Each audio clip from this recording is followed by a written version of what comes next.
Good evening and welcome to Gravitas. I'm Palki, Sharma, Upadhyay. Let's get started.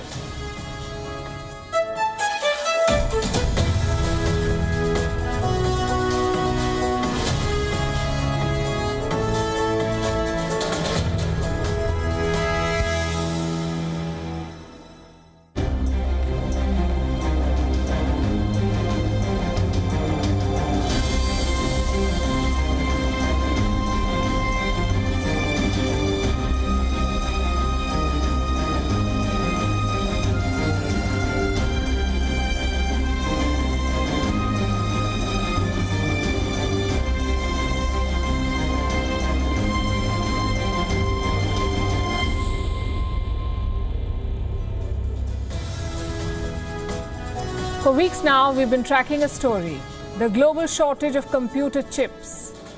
What are these? A chip is basically a set of electronic circuits. It's a small, flat piece of semiconductor material, which is why it is called a chip. Now, these chips drive our world. From transport to entertainment to telecom, everything is powered by chips. And now the world is running out of them. Countries have realized that they will be the ticket to tech supremacy, those tiny chips.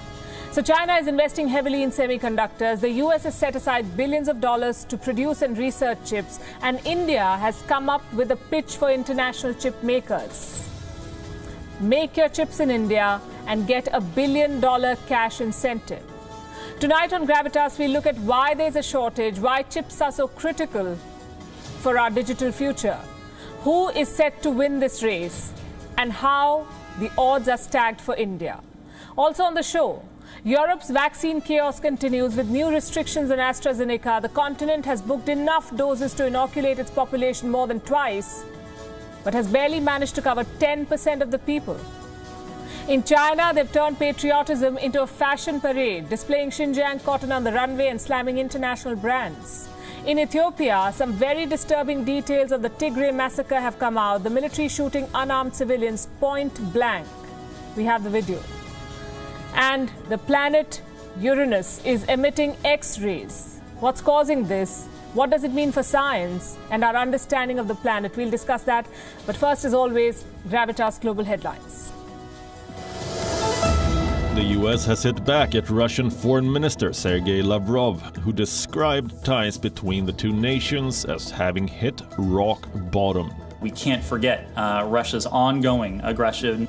The US State Department has slammed Moscow for meddling in the two most recent presidential elections and showing aggressive behavior toward Ukraine. Keen to break producers' cartel dictating pricing and constructual terms, the Indian government has told Indian Oil Corporation, Bharat Petroleum Corporation Limited and Hindustan Petroleum Corporation Limited to look for oil supplies from outside the Middle East region and use collective bargaining power to get favorable terms. In a special meeting called by Prime Minister Imran Khan, Pakistan has decided not to restore trade ties with India until the constitutional position of Jammu and Kashmir prior to the abrogation of Article 370 is restored. This as the country has recorded its highest inflation in months.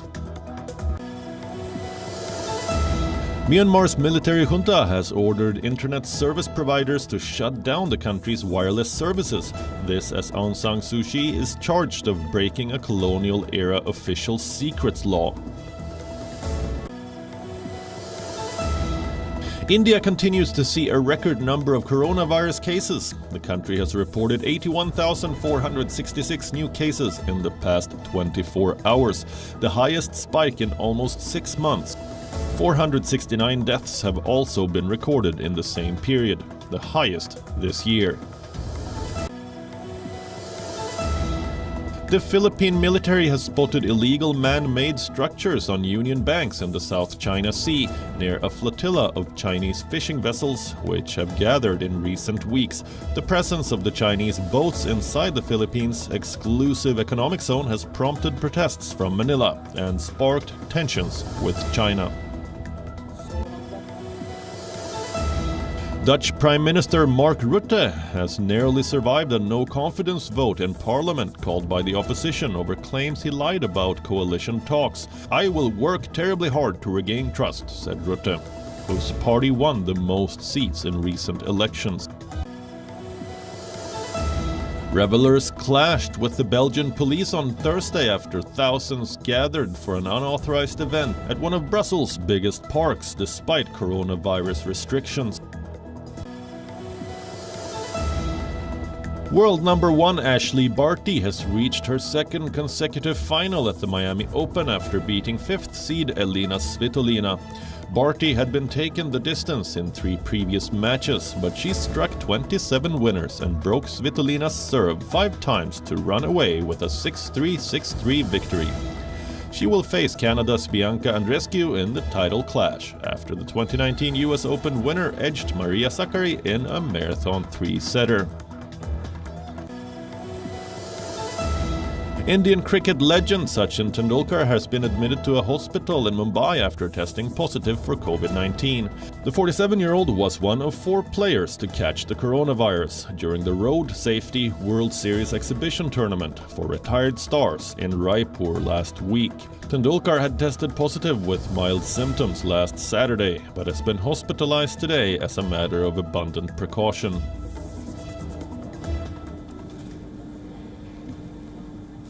Do you feel smartphone prices have shot up recently? Are you unable to get the one you'd like to buy? Did you book a car recently and the dealer is now telling you that the delivery is delayed?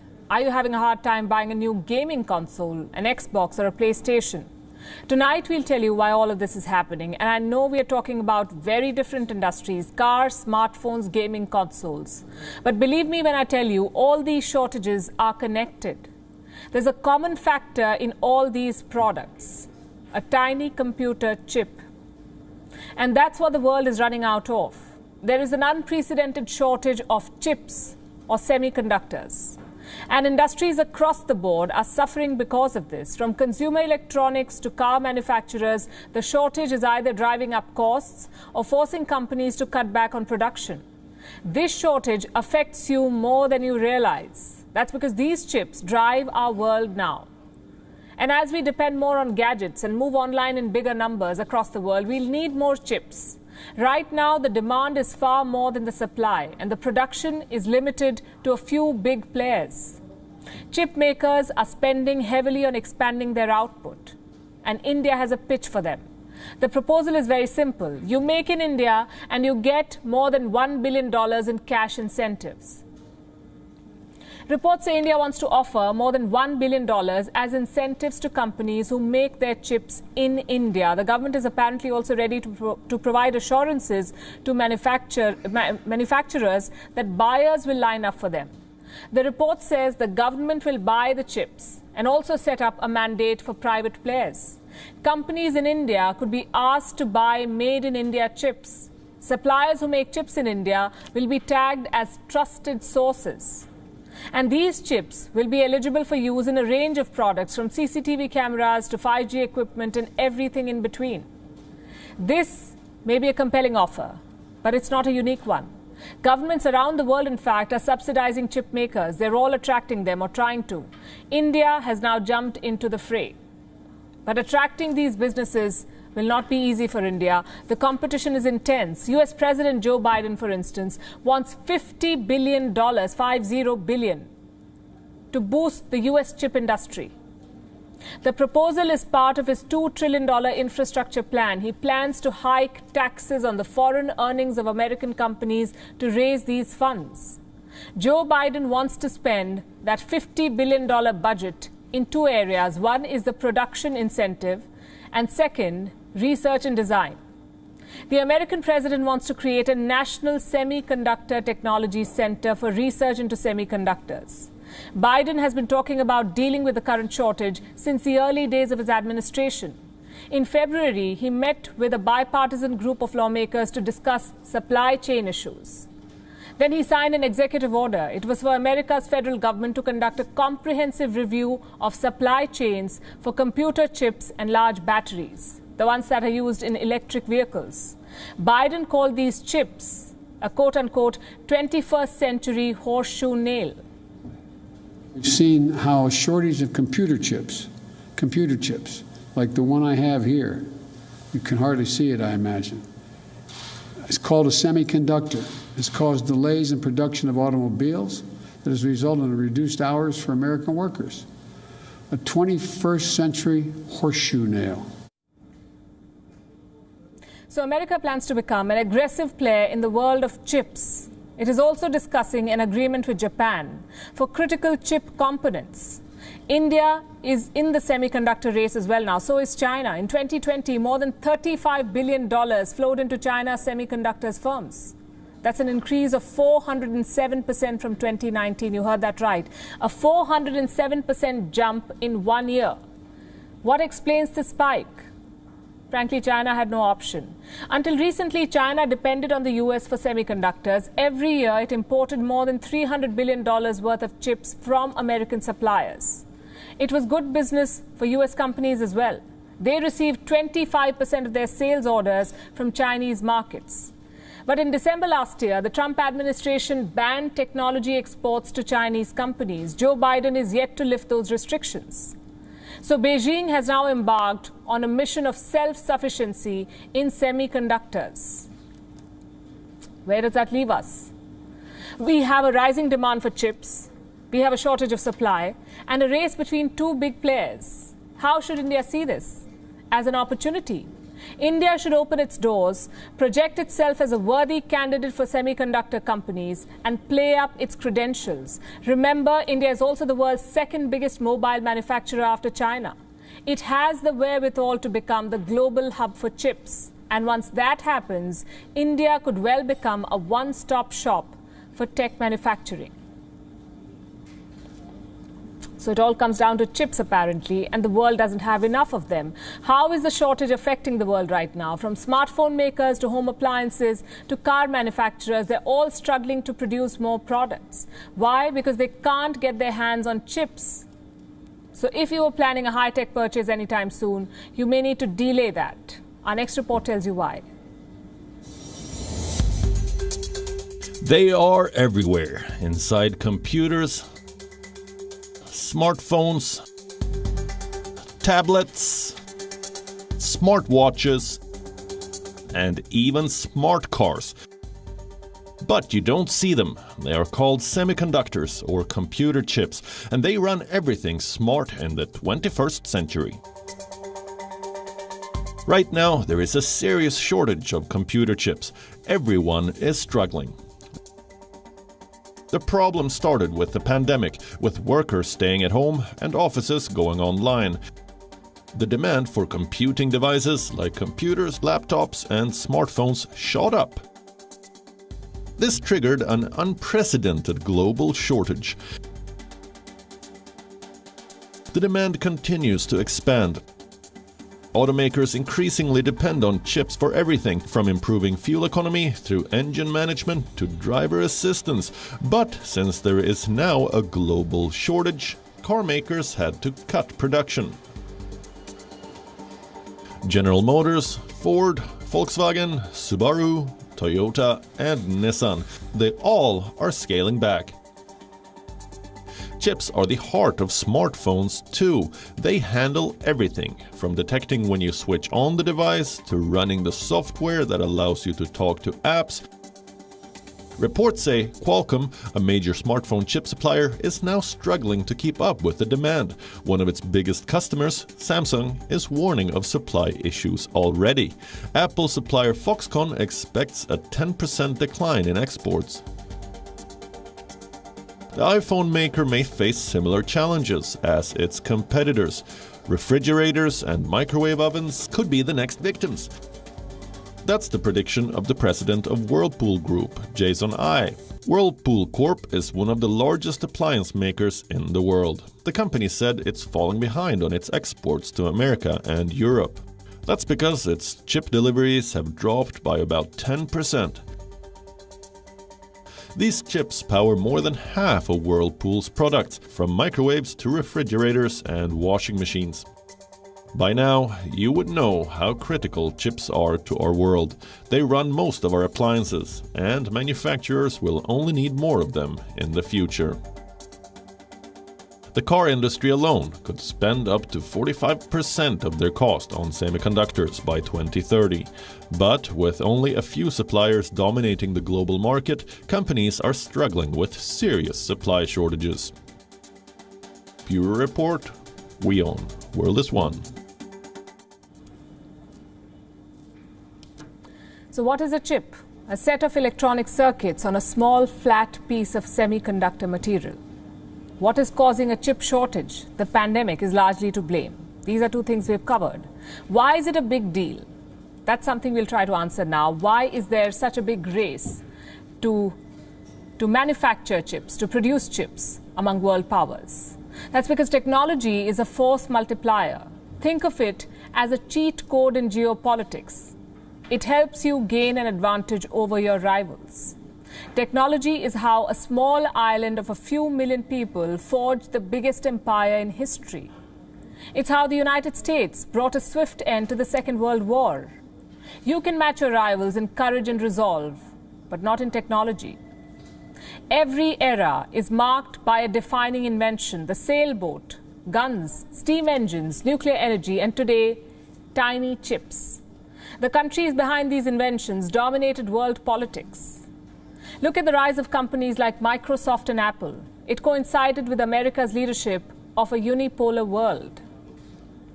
A world that China is now looking to topple. Beijing has one advantage compared to the democratic world. In democracies, we can't set millennium goals. Elections happen, governments change, and so do priorities. But China doesn't have the inconvenience of free thought. Its goals are permanent. Take a look at how much the two world leaders spend on research and development. China shells out 2% of its GDP on R&D, research and development. That's around $346,000 million US. What about the United States? It spends 2.7% of the national GDP on research and development, equivalent to $476,000 million. China is gaining rapidly on the US. But it's not quite at the same level. Here's an even more stark indicator. China employs 1,089 researchers per million inhabitants. What about the US? 4,205 per million. The US is spending more money and deploying more manpower on the tech race. But here is the issue.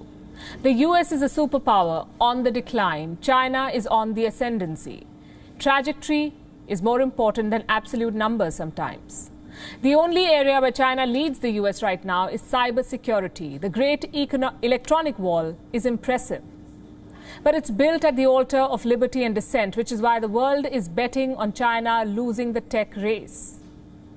The key to China's downfall will be emerging powers like India.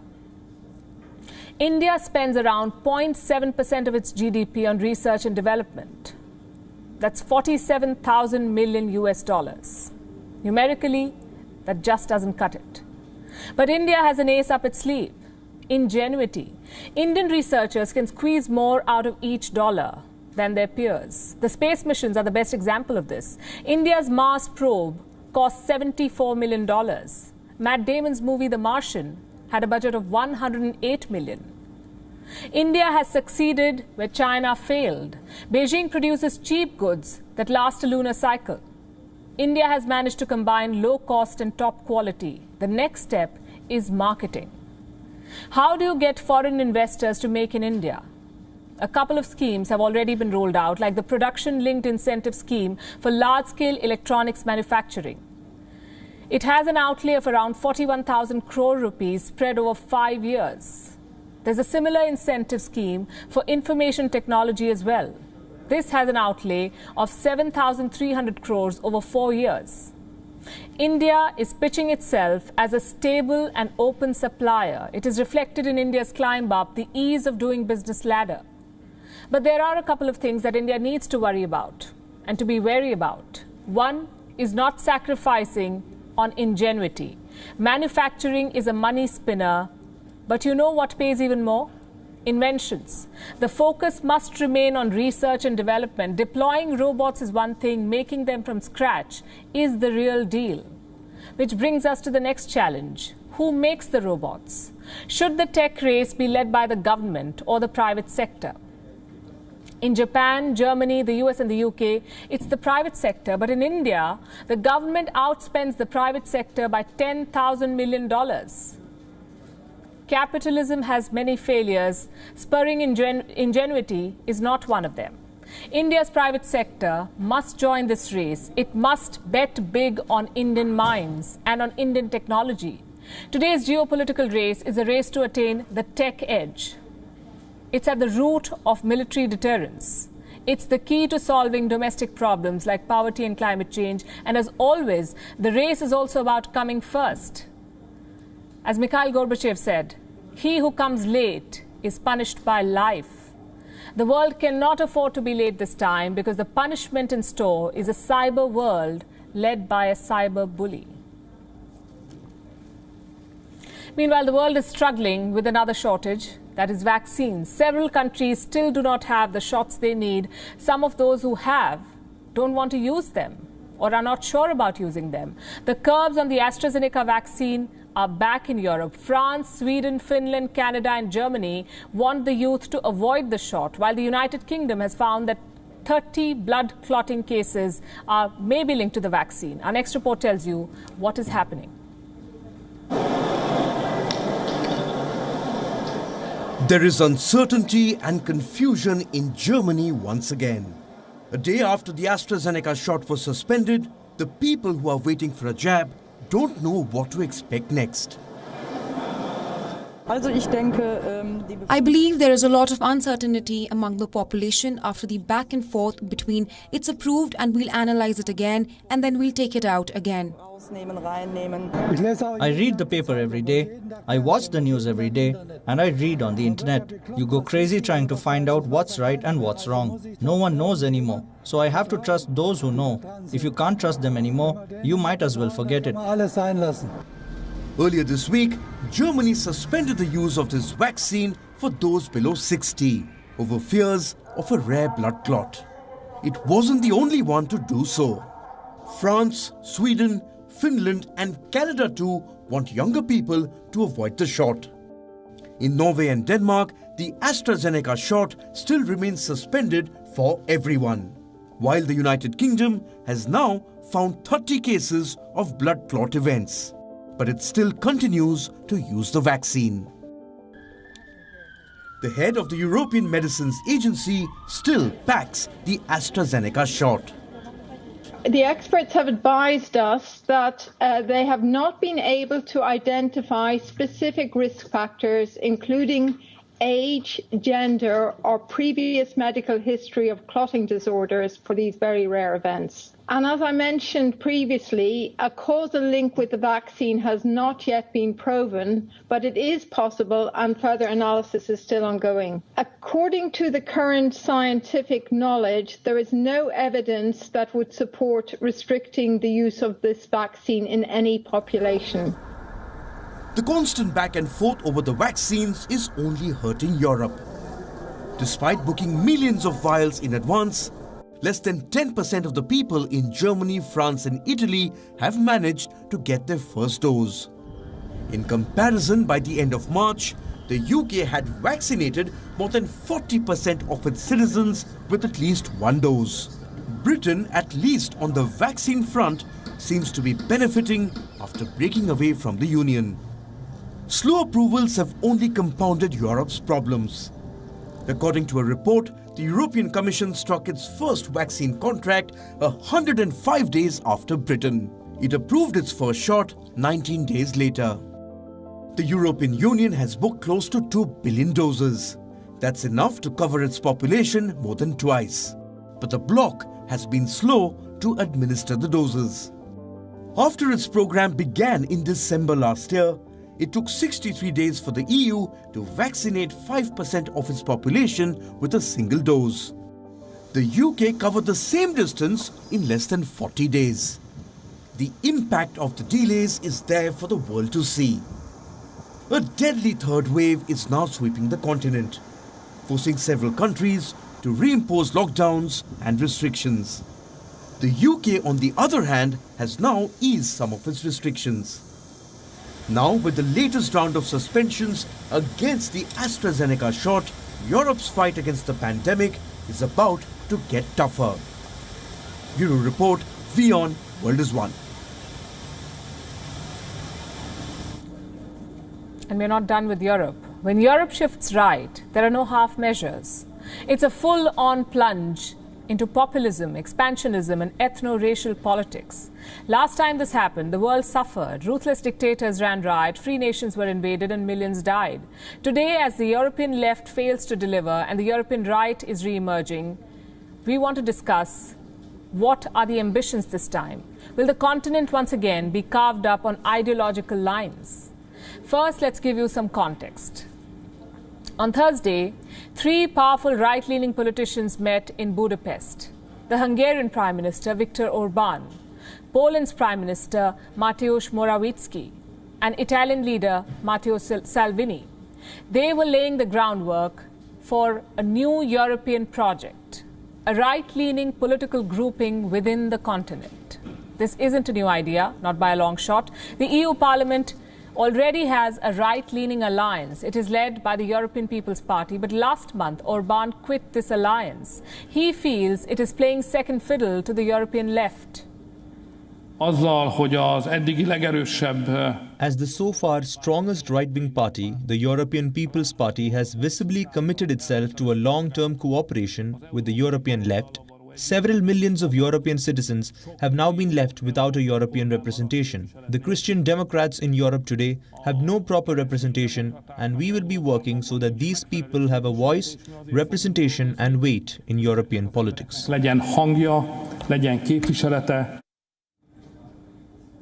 So what unites this proposed alliance? Orban briefly touched upon this. First, the NATO and Europe's Atlantic commitment, then liberty, dignity, Christianity, family and national sovereignty. There's a lot to unpack here, but we'll do it one by one. The recent wave of migration into Europe has multiplied Europe's diversity. This has come with its own drawbacks, like radicalization and a series of Islamist attacks. Leaders like Orban believe in the singularity of Europe and Christianity. His new alliance would champion a Christian Europe. Orban also talks about family. What role does family have in a political alliance? Again, it makes sense from a Christian perspective. Orban is not a fan of abortion or grey rights. During his tenure, he has limited both. Poland recently enforced a near-total ban on abortion, and in Italy, Matteo Salvini is known for making rounds at anti-abortion conferences. Europe's right-wing dream is basically a conservative Christian kingdom. Does this mean a withdrawal from the European Union? The Polish Prime Minister does not think so. In fact, he says the alliance wants to boost solidarity. We want to promote solidarity, but not at the expense of weaker nations. Europe should not dictate the stronger ones, those who are bigger or stronger today. European solidarity should be based on common values. Europe should not dictate. This is a popular slogan in Eastern Europe. Beyond the cosmetics in Brussels, the EU is an endless bureaucratic pit. Tens of thousands of standards. What size should a loaf of bread be? What should be the length of the exhaust pipe on your car? It's an endless list.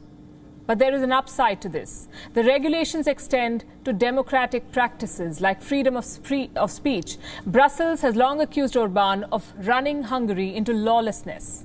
It goes without saying the Hungarian Prime Minister does not appreciate this evaluation. There is no single reason for this right-wing renaissance. It's a combination of anti-migration rhetoric, the self-glorifying politics of the left, and an aversion to a multicultural Europe.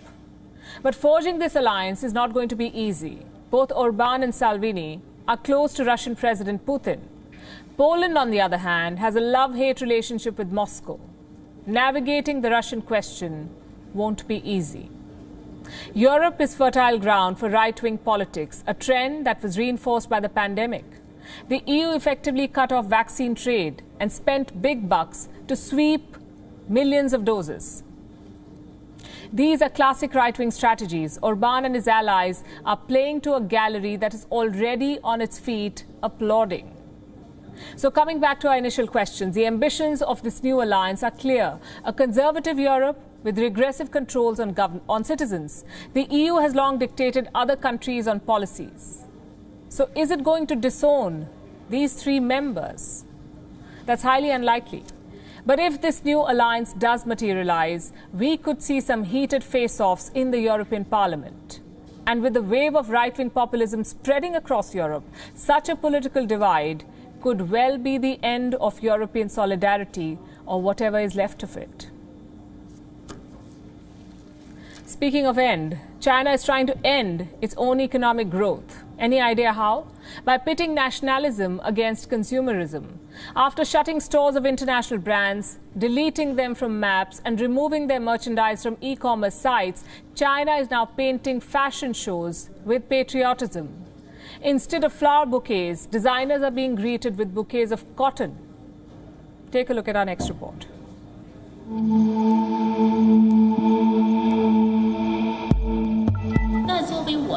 Xinjiang cotton is my sweetheart, my lover. I believe our Chinese Communist Party.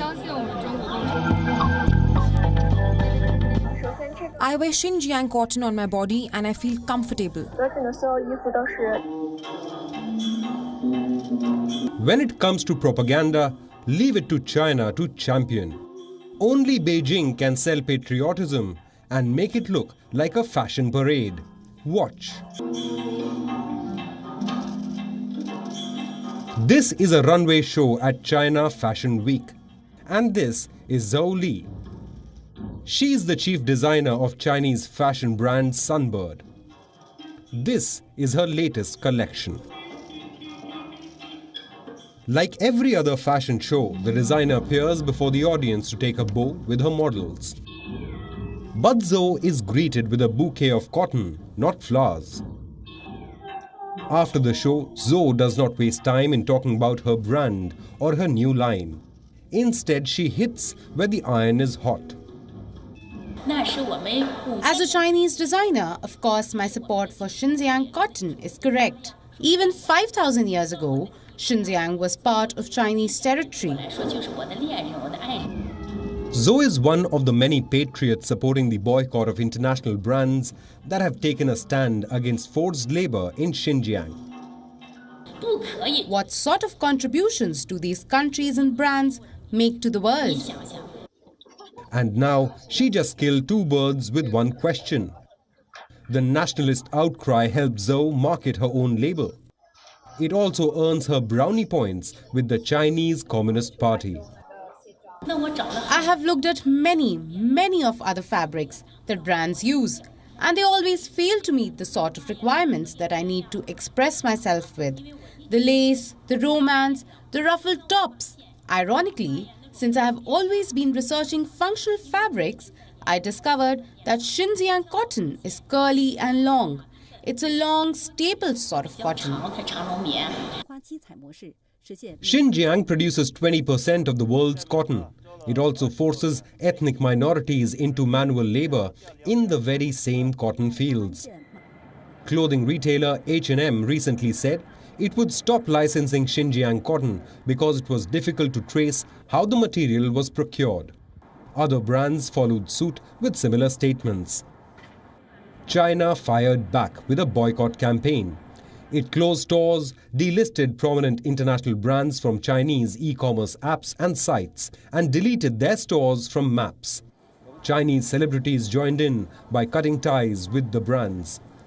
The politics has now moved to the runway. From props to participants, it's everywhere.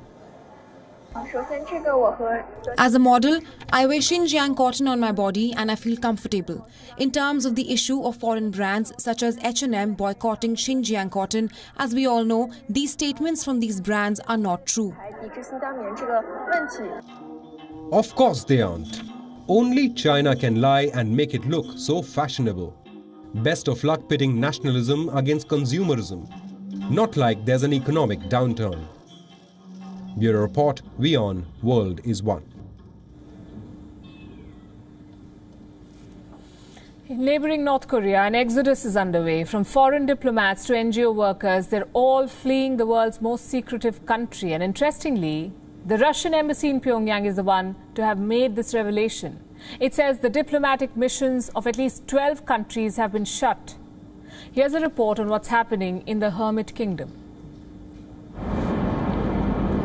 North Korea, the country the world loves to hate, is witnessing an exodus. Foreign diplomats, aid workers, NGOs and humanitarian organizations are slowly leaving the Hermit Kingdom. It's surprising that they existed in North Korea in the first place. Here are two primary reasons why they're moving out: a shortage of goods and unprecedented restrictions. Both have been regular aspects of life in North Korea. But the pandemic exacerbated the problems. Says who? North Korea's giant neighbor, Russia. In a Facebook post, the Russian embassy in Pyongyang has revealed that there are now only 290 expatriates left in North Korea, including just 9 ambassadors and 4 charge d'affaires or attorneys. All other foreign personnel have fled the country, according to the embassy. Locks have been fastened on the gates of the missions of Britain, Brazil, Germany, France, Italy, Poland, Sweden, Switzerland, Czech Republic, Venezuela, Nigeria, even Pakistan. The Russian embassy says representatives from all these countries have fled North Korea. So what exactly is happening? In the words of the Russian embassy, the reasons why people are leaving North Korea are understandable. Not everyone can endure the unprecedented restrictions, acute shortage of essential goods including medicines and lack of opportunities to resolve health problems. Have representatives from Moscow left? Some of them have. On March 26th, 8 Russian diplomats left the country on a hand-pushed rail trolley. Watch how. The rest have stayed back to continue serve their homeland. As for North Korea, it shut down its border and imposed a strict lockdown in response to the pandemic last year. This severely curtailed external trade and dealt another major blow to North Korea's already fragile economy. But Pyongyang claims to have not recorded a single Wuhan virus case, a claim experts seriously doubt. Nonetheless, North Korea is to be allocated 1.7 million doses of vaccines by May, as part of the COVAX program, led by the World Health Organization. How the country uses these vaccines is anybody's guess. Bureau Report, WION, World is One. 5 months back, Ethiopian troops entered Tigray. Prime Minister Abiy Ahmed wanted to bring the restive northern province to heel. He promised a swift and decisive victory, a quick return to normalcy and prosperity. Instead, his troops have bathed the province in blood, raped entire villages and massacred Tigrayan youth. It's a humanitarian crisis of biblical proportions. There is a long list of allegations against Ethiopia, but they have been difficult to prove because the government has cut off the internet. Foreign media have been barred from entering Tigray. Inside this dome of radio static, Ethiopian troops have committed untold horrors. We do get reports of their ruthless tactics, but until now, there was no visual evidence. Well, now we have it. We are now going to play out a video for you. It is raw and, quite frankly, bone-chilling. What you're about to see is a massacre caught on camera, a mass execution by bullets carried out by the Ethiopian army. The images are disturbing. We advise viewer discretion.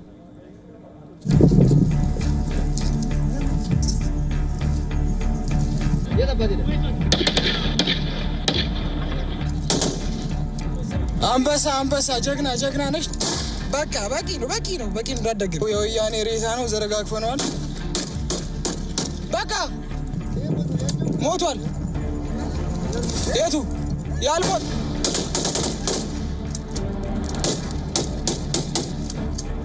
አስተዲ ልጃች ቦክባካ ሂጂ ኑና ቦክባካ ናት በእናት ህወሓት ያሸንፋል አለ መጨረሻው ይሄ ነው እንግዲህ። If you watch our show, you would know We do not broadcast such images usually. But sometimes these pictures are central to the story, to wake the world up to the horror playing out. More than a dozen young Tigrayans were shot dead here. The manner of their execution speaks volumes of the army's conduct. There is no dignity even in death. The victims' bodies are flung off the cliffside. The soldiers are mouthing abuses at the dead bodies. One of them can be heard saying, "Don't waste bullets. Use minimum shots to kill the captives." This video is humanity at its worst. But you know what's even more horrifying? Yes, there's more. Thousands of civilians have been killed in this war, many of them in massacres like this one.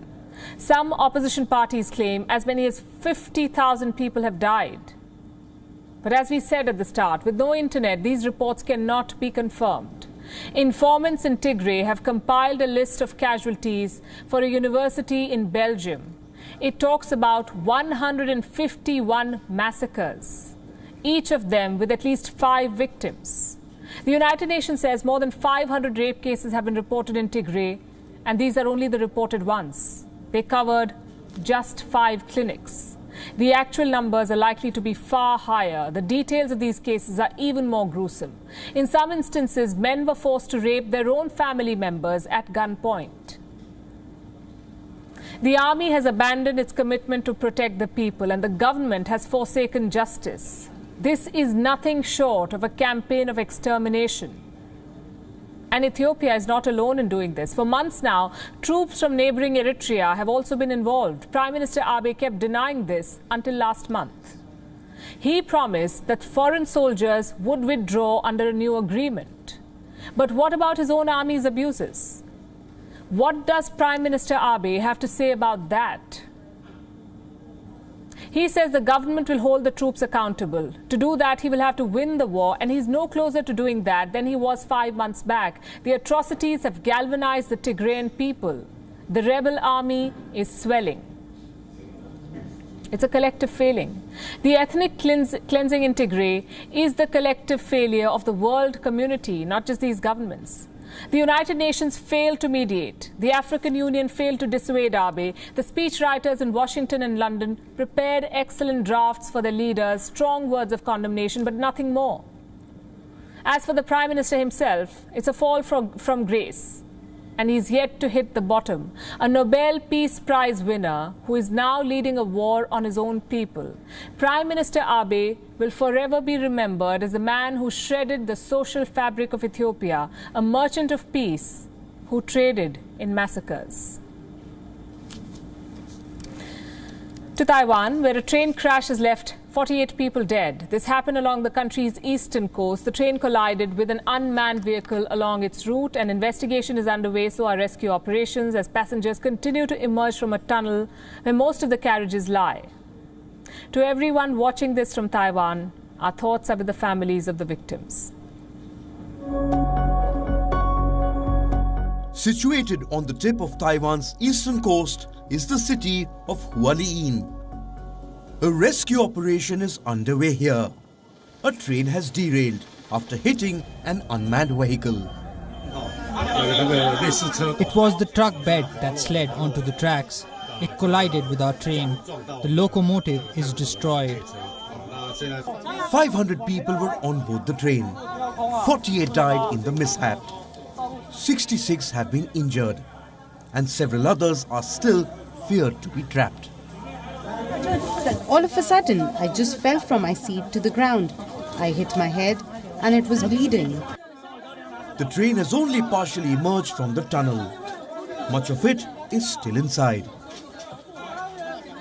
The survivors have been forced to scramble out of doors and windows, scale the sides of the train and walk on the roof to reach safety. Because there was no space on the sides in the tunnel, we had to climb onto the carriage's roof to walk out. This tragedy has sadly occurred on the first day of the 4-day tomb sweeping festival, an annual religious holiday where people travel to their hometowns and visit their ancestors' graves. The train's young and newly married driver is among those dead. But what exactly happened? The 8-car train was travelling from Taipei to the city of Taitung. It came off the rails right before it entered a tunnel along the city of Hualien. The derailment happened after the train hit an unmanned truck that had rolled down the hill. The carriages collided with the walls of the tunnel. The impact injured and killed several passengers. Many people were crushed under train seats from the collision, and there were other people on top of the seats. So those at the bottom were pressed and crushed and lost their consciousness. At the beginning, they still responded when we called them, but I guess they lost consciousness afterward. This is Taiwan's worst train disaster in 3 decades. The last major train derailment was in 2018 and along the same route. It left 18 people dead. Another one took place in 2003 when 17 people died after a train plunged into a chasm on the ALISHAN mountain. Another tragedy took place in 1991 when 30 passengers were killed after 2 trains collided in MIAOLI. And in 1981, 30 people were killed after a truck collided with a passenger train in HSINCHU. As the rescue efforts continue, the leader of Taiwan, Tsai Ing-wen, has offered her condolences to the families of the victims and promised to ensure the well-being and safety of the survivors. Bureau Report, WION World is One. Uranus is emitting X-rays. What is that even supposed to mean? Nobody knows except maybe NASA. Scientists at this space agency have detected X-rays being released by the ice giant. And they say it's quite unusual and haven't agreed on its source yet. Now, from a layperson's point of view, our questions are much simpler. Is this good news or bad news? How does it affect us? The answers are in our next report. For the first time ever, astronomers have detected X-rays from Uranus. It may not be bad news. The X-rays will help scientists learn more about this enigmatic planet and find clues about its atmosphere and composition. But here's a question. What is causing the ice giant to emit X-rays? The answer? Mainly the sun. Scientists have already established that both Jupiter and Saturn scatter X-ray light given off by the sun. Their research suggests that Uranus could be doing the same. But not all activity can be explained. There are tantalizing hints of another source. The planet has unusual orientations of its spin axis and magnetic field. It's an intriguing target for X-ray analysis. A NASA release says, if the observations confirm this, it could have intriguing implications for understanding Uranus. So what could the source be? One explanation is the presence of a high number of energetic particles surrounding the planet. If these particles collide with the planet's rings, they could cause the rings to glow in X-rays. Another potential explanation is that the X-rays could be coming from auroras on Uranus, a phenomenon that has previously been observed on the planet. Whatever the case may be, we fervently hope that it does not end up as yet another lame factoid joke about the planet. Bureau Report, WION World is One. And finally, something unusual to end the show with. Art. Art can be confusing, sometimes very confusing. A couple in Seoul was recently caught in a big dilemma. This is what happened. They walked into a gallery, they saw a piece of art, there were cans of paint and used brushes lying below it. What were they supposed to make of it? Stare at it till they found the hidden meaning, or use the paint to explore their inner Michelangelo?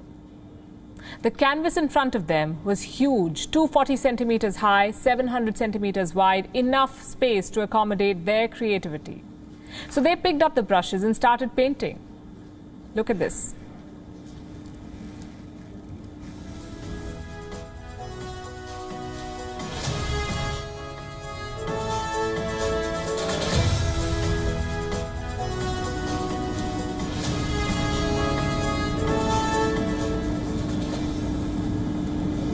Yes, look at those careful strokes now. They painted their heart out and left.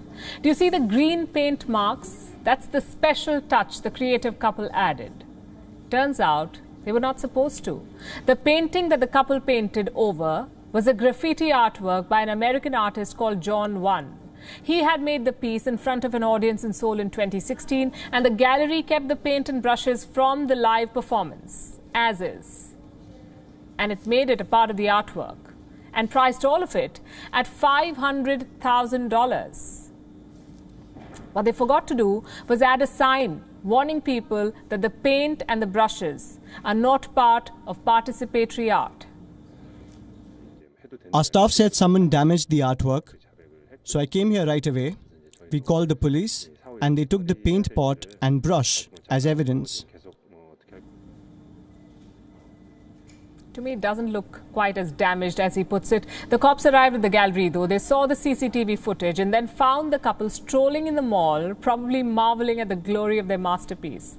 The poor duo was arrested. They confessed to the creative crime and were later released. It appeared to be an honest mistake. As for the gallery, they finally put up a wire fence in front of the painting with a sign, "Do not touch." A $500,000 too late. The world indeed is a strange place. On that note, we're wrapping the show, leaving you with Gravitas Images. Have a good weekend. We'll see you on Monday.